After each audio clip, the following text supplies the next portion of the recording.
Sirdaryo tuman texnikumida umumiy o'rta ta'lim maktablarining bitiruvchi sinf o'quvchilari uchun 3 avlod uchrashuvi hamda ochiq eshiklar kuni tashkil etildi.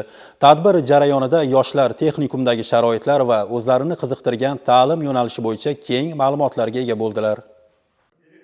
Sirdaryo tuman texnikumida o'quvchilarni vatanparvarlik, milliy qadriyatlarga hurmat ruhida tarbiyalash maqsadida 3 avlod uchrashuvi tashkil etildi. Tadbirda O'zbekiston faxriylarining ijtimoiy faoliyatini qo'llab-quvvatlash Nuroniy jamg'armasi Sirdaryo viloyati bo'limi faxriylar hamda o'quvchi yoshlar ishtirok etishdi. Ushbu uchrashuv ustoz-shogird an'analarini mustahkamlash, yoshlarni hayotiy tajriba asosida kasb va hunarga yo'naltirishda ahamiyatli bo'ldi. Muloqotda faxriylar o'z faoliyati, ibratli hayot yo'llari, halollik, mehnatsevarlik haqida fikr mulohazalari bilan o'rtoqlashdi. 3 avlod uchrashuvi yoshlar va keksalar o'rtasidagi muloqot maydoniga, tajriba va g'oyalar almashishiga sabab bo'ldi. Texnikum o'quvchilari nuroniylarning samimiy maslahatlari va hayotiy saboqlarini katta qiziqish bilan tingladilar. Kunning ikkinchi qismida o'quvchilar uchun mening kelajakdagi kasbim mavzusida ochiq eshiklar kuni tashkil etildi.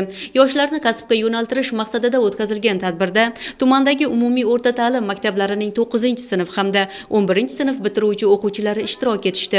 Ishtirokchilar texnikumda mavjud yo'nalishlar, o'quvchilar uchun yaratilgan imkoniyatlar, turli xil ko'rgazmalar, shuningdek, o'quv jarayoni tashkil etilishining o'ziga xosligi va afzalliklari bilan yaqindan tanishdilar. Sharoitlari juda ham zo'r. Havasimiz keldi, o'quvchilarimizga qiziqish uyg'ondi.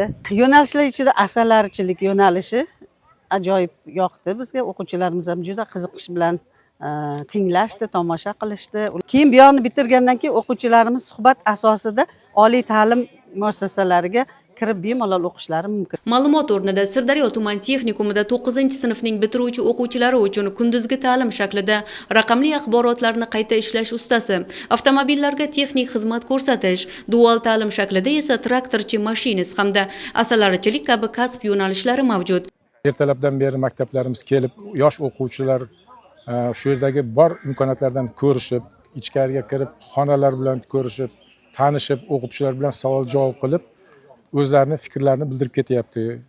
Endi bizning yutug'imiz bu o'quvchilarni shu yerga qabul qilishimiz bo'ladi. Qanchalik o'zlari bu yerga o'qishga qabul qilinsa, hayotdagi o'zini o'rnini topadi deb o'ylayman. Ota-onalar ham kelib ko'rishib ketyapti.